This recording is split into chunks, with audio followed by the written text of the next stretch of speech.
네, 정식으로 인사드리고 시작하겠습니다. 안녕하십니까?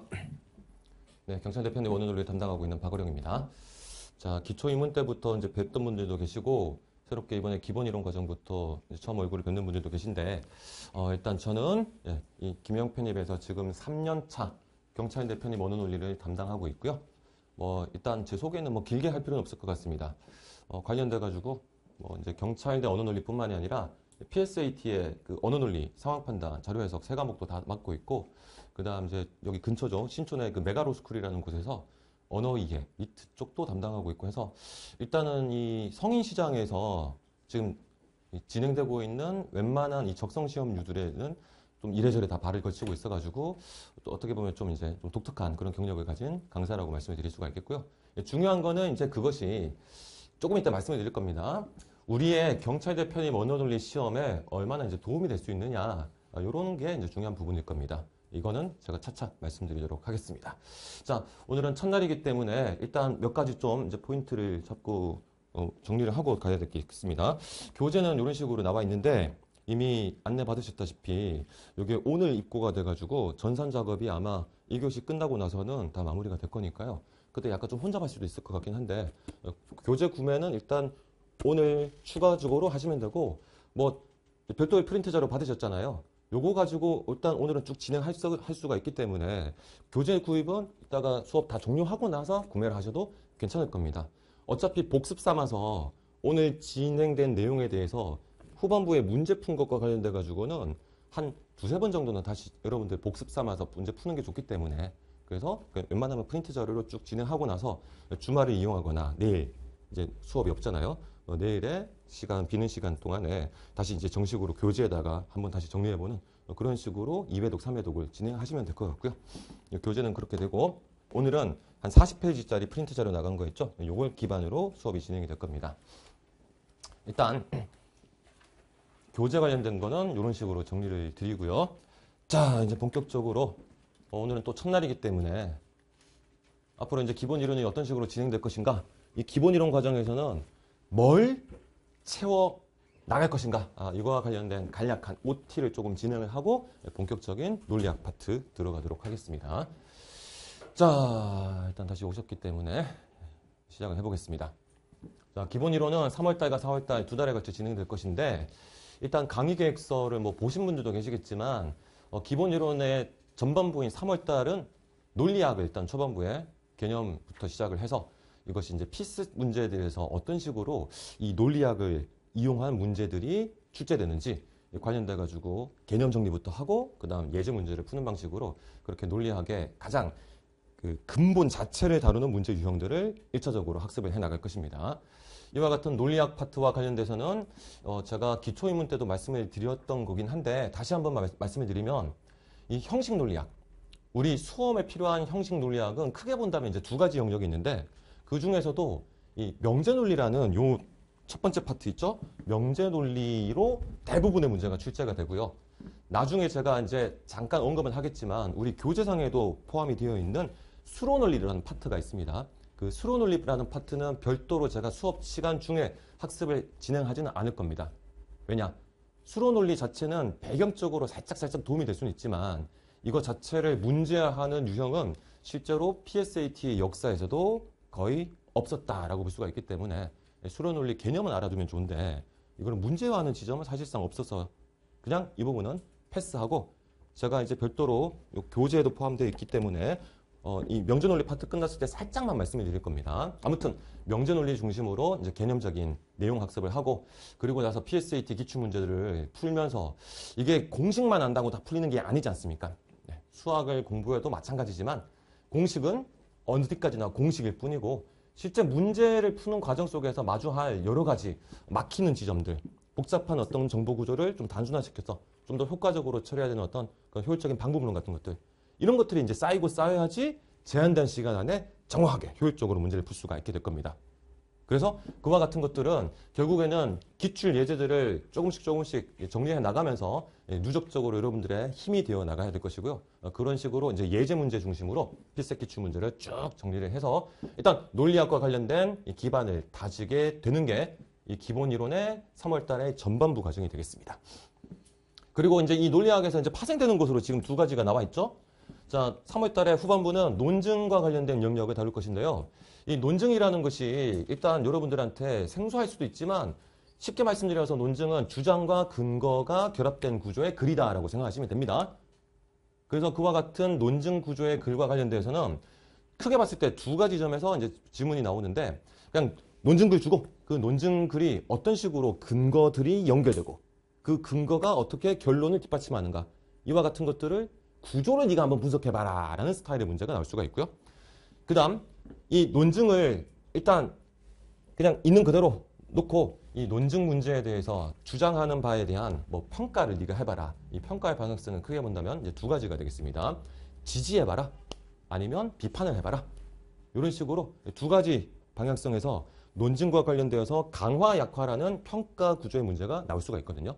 그러니까 이와 같은 문제가 후반부에 한 4-5문제 정도 나옵니다. 10번째 중후반부터 해가지고 4-5문제 정도가 나오는데 그러니까 이 문제들이 실제로 피스도 그렇고 우리 경찰 대표님도 그렇고 완벽하게 그냥 어떤 각각의 주제 분야에서 뭐 학문적인 싸움을 하는 거냐 하면 그렇지가 않아요. 앞에서 공부하는 이 논리학을 배경으로 해서 논리학을 기반으로 약화시키는 방법 혹은 강화시키는 방법 이와 같은 것들이 연동이 되어서 특히 강화 약화와 관련된 방법론이 논리학을 기반으로 하는 측면이 강하다 보니까 얘가 먼저 선행 학습이 되어야지 그러한 패턴들에 대해서도 좀 기계적인 접근을 할 수가 있게 될 겁니다. 그래서 순서상으로 얘를 일단 먼저 학습을 해야지 제대로 된 논증 분석이니 평가니 하는 것들에 대한 체계를 잡아 나가실 수가 있을 겁니다. 그래서 이왕지사 차후에 논증을 분석하는 것보다는 논리학과의 연결성이 가장 긴밀한 논증 파트를 바로 이어서 학습을 하는 것이 효과적이라고 생각을 해가지고 3월 달에 후반부는 논리학을 기반으로 하는 논증 분석 영역으로 들어갈 겁니다. 자, 그리고 이 논증 파트는 그런 식으로 평가를 하는 문제들 뿐만 아니라 이 논증의 구조를 분석하라는 것도 이거 어차피 이따가 다시 말씀드릴 겁니다. 이런 명제 논리를 공식으로 활용을 해서 분석해야 되는 틀이 이제 이번 2025학년도 제3회 기출문제에 본격적으로 등장을 했기 때문에 그만큼 피셋에서는 이미 정형화되어 있었던 그런 패턴들을 우리도 적극적으로 유형을 정리하고 그러면 실제 문제 상황에서는 어떻게 논리학 이론을 바탕으로 이런 문제를 해결할 것인가 그 방법론을 확실하게 잡아둘 필요가 있겠죠. 여러모로 논리학을 기반으로 하는 문제 유형이 많이 지금 이제 출제되고 있는 것을 알 수가 있습니다. 이런 식으로 해서 이제 3월 달은 논리학과 논증의 영역으로 쭉 진행을 할 거고요. 자, 그 다음에 후반부인 4월 달로 들어가면 이 녀석은 이제 논리학에서 파생되는 것도 있고 그 자체의 어떤 프로세스나 논리에서 접근이 필요한 그런 문제들도 있는데요. 쉽게 말해서 퀴즈 문제라고 생각하시면 됩니다. 퍼즐 풀어야 돼요. 퍼즐 풀어야 돼요. 쉽게 말해서 뭐 수도쿠 같은 거를 떠올리시면 되냐 하면 좀 수도쿠랑은 느낌이 다르고요. 이 대표적인 유형은 첫 번째 순서를 막 뒤죽박죽으로 정보 제시를 해주고 그 뒤죽박죽으로 제시된 정보를 바탕으로 해서 이걸 예를 들면 5명, 7명 그 순서를 앞에 누가 하고 그 다음에 누가 하고 이런 식으로 배열을 시켜야 되는 그런 스타일의 문제라고 생각하시면 됩니다. 이런 순서 짜기형 문제라든가 아니면 5명의 인물이 있고 그 인물별로 각각의 직업이 다 다르고 사는 곳이 다르고 그 다음에 각각의 뭐 성별도 다르고 했을 때 이런 것들을 이렇게 하나씩 계열을 짜가지고 누가 어떤 직업에 어디 사는 사람인가 정보를 조직해야 되는 계열화를 시켜야 되는 이런 스타일의 어떤 매칭 배치형 문제가 일단 가장 큰 비중을 차지한다고 생각하시면 됩니다. 그러니까 이런 문제들도 여러분들이 평소에는 아마 이렇게 풀어본 경험이 별로 없을 거기 때문에 논리학과 마찬가지로 이 파트에 들어갔을 때 초반에 많은 분들이 좀 고생을 하시긴 합니다. 그렇다고 전혀 못 푸는 문제는 아닙니다. 어차피 생소해서 못 푸는 것이지 길이라는 것은 어느 정도 다 정형화가 되어 있거든요. 그러니까 그 길을 처음에 몰라서 못 푸는 것일 뿐이고 제가 말씀드리는 어떤 요 단계까지 갔을 때는 어떤 것을 아이디어를 떠올려라. 이런 이제 방법론이 이제 익숙해지면 그 다음에는 그냥 여러분들이 그 잘 체화를 하셨다면 이 다음에는 뭐 어떤 그 표 구조상에서 격자 모양으로 이 자리 배치를 해가지고 이렇게 막 집어넣고 지금 제가 너무 추상적으로 말씀드리는데 뭔가 지금 아무것도 없는 상태에서 말씀드리니까 좀 그럴 거예요. 아무튼 방법론을 알고 나면 이런 문제들도 다 풀리는 길이 있습니다. 그렇기 때문에 이제 논리 퀴즈형 문제는 초반에는 힘들겠지만 나중에 다 해결하실 수 있는 수준으로 제가 만들어 드릴 것이고 그 문제들 중에서 이 논리학을 기반으로 하는 이따가 학습을 하게 될 개념으로 친다면 제가 오늘은 좀 정신이 없나 분필도 준비를 안 하고 이야기를 시작했네요.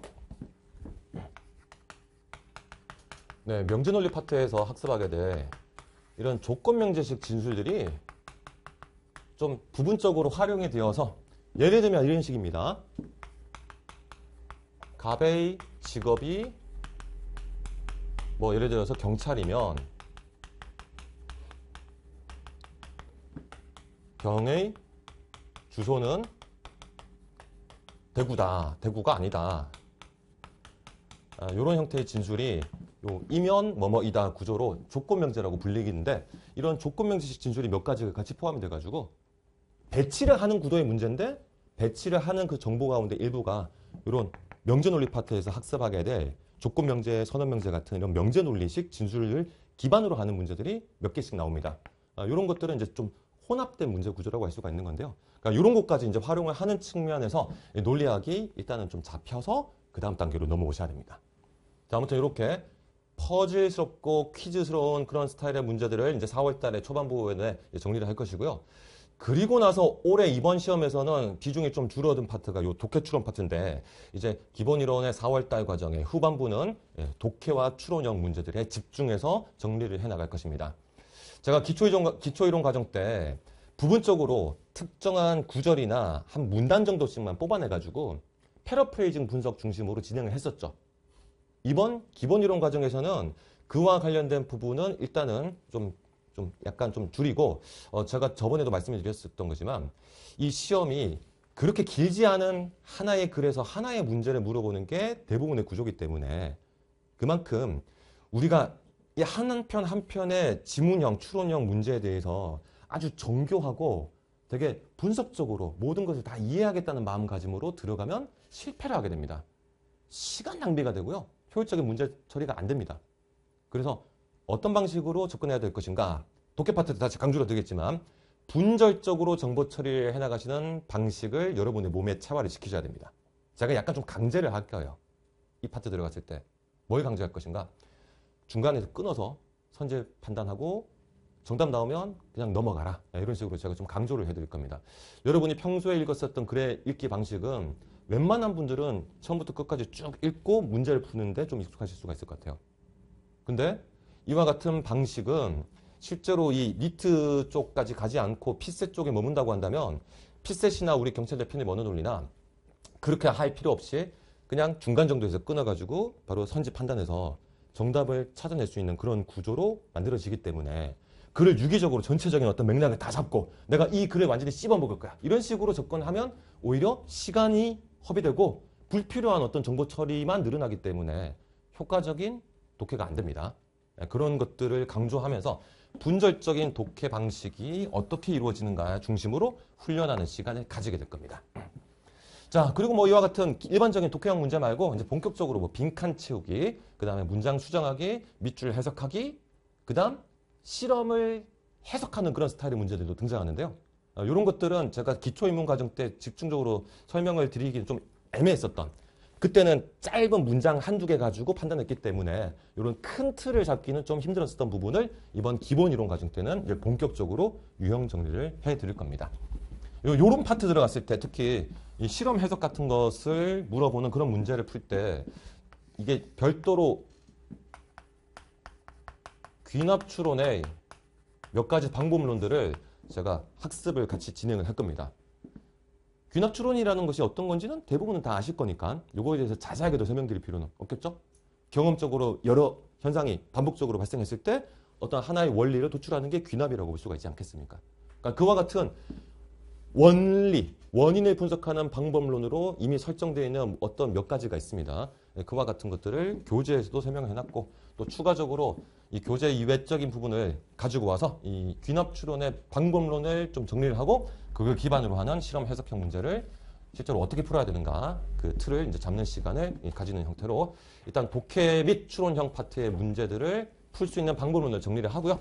그리고 나서는 이제 추론형 문제, 그 다음에 독해형 문제, 피셋 기출 문제, 주구장창 푸는 시간을 가지게 될 겁니다. 자, 그 다음에 이 독해 추론 파트의 연장선상에서 실제로 기출 문제를 쓱 살펴보신 분들은 후반부에 2문제짜리, 3문제짜리 이 장문 독해 유형이 좀 압박감이 있다고 혹시 이제 경험하시지 않았는가 싶은데요. 제가 보여드리겠습니다. 자, 이런 형태입니다. 이게 작년 시험의 맨 마지막 23번에서 25번 문항의 지문이고요. 요 표 구조가 24학년도 시험에서도 비슷하게 등장했었는데 이 소재의 이 지문의 가장 기본이 되는 어떤 이론적 배경은 게임 이론입니다. 게임 이론. 여러분들 뭐 게임 이론이니 죄수의 딜레마니 아니면 뭐 내시 균형이니 이런 용어들을 평소에 좀 들어보실 수도 있을 것 같은데 이 출제진들이 이쪽을 일단 좀 좋아해가지고요. 사실상 1회 시험의 맨 후반부 문제도 약간의 어떤 그런 초점은 다르지만 기본 구도는 이런 식의 분류표 만들어서 이 각각의 수치값 도출해가지고 얘들 사이의 상대적인 크기 비교하는 그런 구도의 문제가 3년 내내 나왔어요. 물론 올해 시험에도 요거랑 똑같은 스타일로 나온다는 보장은 못하죠. 보장은 못하지만 이 출제진들이 일단 이런 게임 이론이나 뭔가 약간 좀 경영학에서 다뤄질 법한 그런 이론 같은 것들을 좀 좋아하는 느낌이 있습니다. 그거는 이 바로 앞에 등장하는 문제에서도 약간 비슷하게 나옵니다. 경제학, 경영학적인 그래프화를 할 수 있는 그런 능력을 요구하는 문제가 등장했었는데 이런 것들은 어떤 하나의 유형적인 접근만 가지고는 좀 힘들 것 같아요. 왜냐? 소재 자체에서 문제화되는 어떤 방향성이 좀 잡히는 측면이 있기 때문에 그래서 이 부분은 별도로 제가 이 게임 이론 등등과 관련된 일단 이론들을 좀 정리한 것을 차후에 프린트 자료 형태로 제공을 해드리고 여기에서 이제 실제로 우리 여러 유사 기출 문제들까지 다 훑어봐가지고 여기서 이제 나왔었던 유사한 그런 문제 유형들을 보여드리는 방식으로 그렇게 정리를 해드릴 겁니다. 게임 이론뿐만이 아니라 몇 가지 경영학적인 그런 소재들을 좀 정리해 나가면 아무래도 이게 이제 문제가 됐을 때 어떤 식으로 질문이 나올 가능성이 있고 그리고 실제로 이 소재 자체가 익숙하기 때문에 좀 더 쉽게 쭉쭉 읽을 수가 있겠죠? 그와 같은 것들은 확실히 좀 소재적인 친숙함이 강하게 작용하는 부분인 것 같아요. 요 후반부 문제들은. 그래서 얘들은 딱히 어떤 방법론이나 유형적인 측면보다는 이런 내용 자체를 좀 많이 두루 익히는 데 초점을 맞춰서 진행을 할 계획입니다. 자, 다시 돌아가서 아무튼 이런 식으로 해서 네, 독해 추론 파트와 관련된 이제 내용 정리까지 기본 이론을 통해서 다 정리를 할 것입니다. 그리고 뭐 지금 요거는 제가 영상을 통해서는 벌써 여러 차례 말씀을 드렸는데 지금 여기서 이제 작년 시험에 문항별 유형을 처음 보시는 분들도 계실 수가 있기 때문에 한번 살짝만 언급을 하고 갈게요. 이게 2024학년도 같은 경우는 요 첫 번째 독해 문제부터 해서 한 7번 문제까지가 다 전반부가 다 그냥 독해나 추론형 문제였습니다. 논리학 퀴즈형 문제가 이 정도의 4문제 정도 딱 등장하고 끝났었어요. 근데 2025학년도로 넘어오면서 독해 추론형 문제는 앞에 4문제, 그 다음에 중간에 2문제. 요거까지 이제 독해형이라고 이제 볼 수는 있지만 얘는 좀 다른 유형이라고 치고 그래서 실제적으로 6문제 정도로 절반 정도로 줄었습니다. 한 3분의 2 정도 줄었습니다. 그리고 논리학형 문제가 5번 문제부터 갑자기 등장하더니 5번, 6번, 7번, 8번, 9번, 10번, 11번 그 다음에 나중에 다시 말씀드리겠지만 이런 문제나 이런 문제도 사실은 제가 논증 유형으로 설명을 드렸지만 아까 말씀드렸죠? 네. 논리학을 가지고 논증을 풀어내야 되는 그런 스타일의 문제였습니다. 그렇기 때문에 실질적으로 이 논리학을 기반으로 하는 문제는 거의 10문제 정도. 뭐 유형에 따라서 조금씩 이제 편차는 있겠지만 그냥 10문제 정도는 논리학 기반의 문제라고 생각을 하셔야 되고요. 그만큼 논리학에 대한 비중이 커졌고 논리학을 확실하게 정리해 나가야지 이 출제 경향이 유지된다는 전제하에서는 제대로 된 대비를 하실 수가 있게 될 것입니다. 네, 그와 같은 것은 이제 말씀을 좀 강조를 드리고요. 자, 지금까지는 이제 전체적인 큰 흐름에서 3, 4월 달 동안 어떻게 진행될 것인가 내용적인 흐름을 본 것이고 요거 이제 아까 말씀드렸었던 23번, 25번 문제에서 첫 번째, 두 번째 문제입니다. 표에 들어갈 요 수치값들을 여러분들이 직접 계산을 막 다 엄밀하게 해야 되는 건 아니에요. 근데 약간의 그 덧셈 뺄셈 작업은 하긴 해야 됩니다. 일단 좀 압박감이 있죠? 아무튼 뭐 지금 이걸 본격적으로 말씀드릴 건 아니고요. 자, 이런 것까지 감당해야 되고. 자, 두 번째는 이제 각 파트별 진행을 어떻게 할 것인가인데요.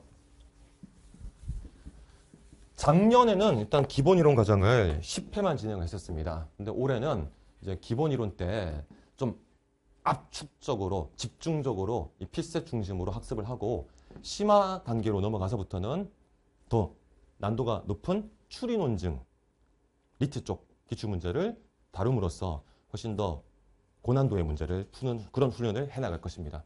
요거는 이제 작년의 경우를 좀 비교해서 말씀드려야 되겠는데, 이게 여러분들이 이 경찰대 편입 시험의 수준이 어느 정도인지를 정확하게 딱 알고 가셔야 됩니다.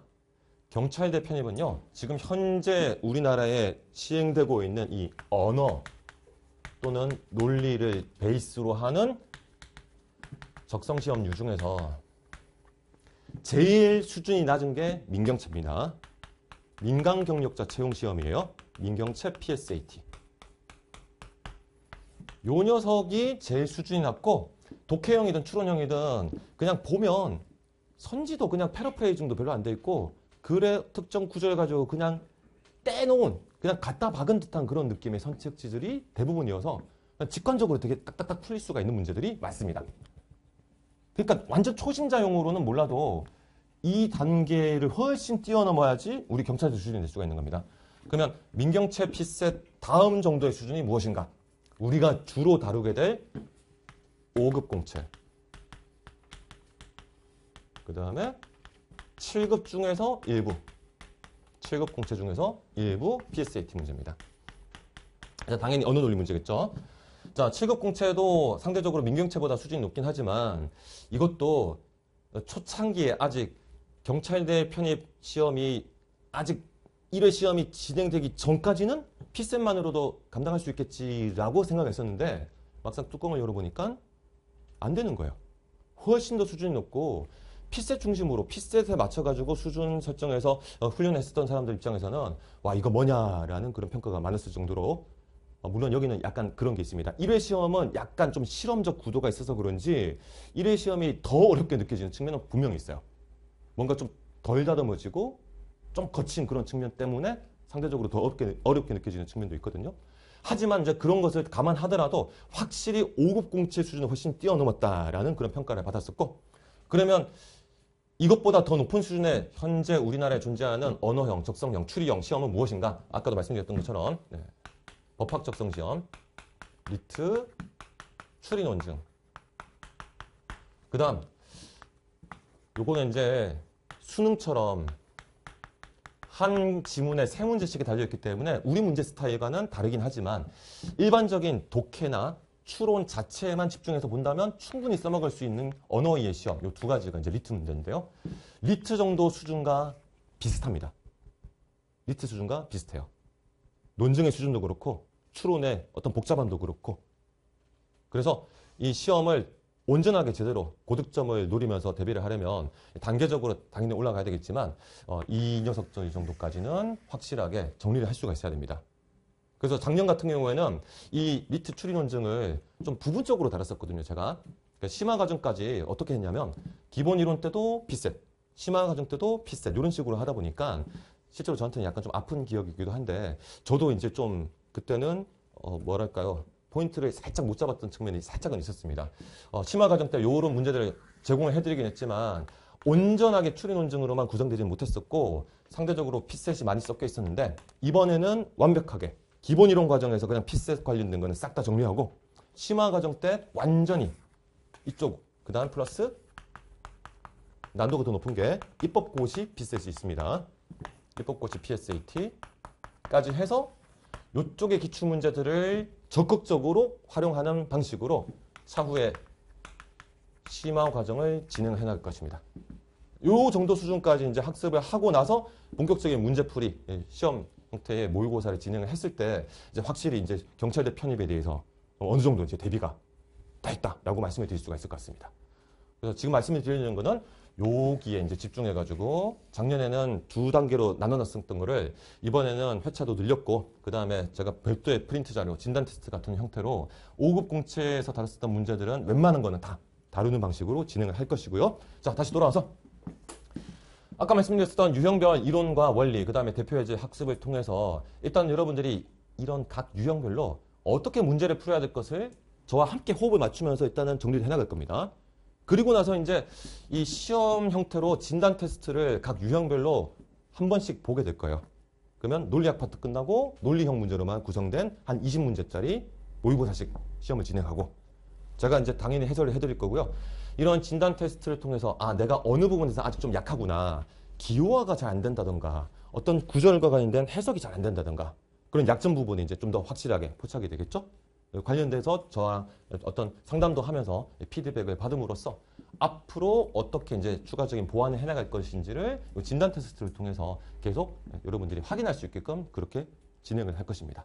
그래서 이제 크게 봤을 때 이론, 진단 테스트, 이론, 진단 테스트 계속 반복되는 흐름이다라고 생각하시면 되겠습니다. 자, 이렇게 해서 이제 기본 이론과 관련된 큰 흐름은 이제 다 말씀해 드렸고요.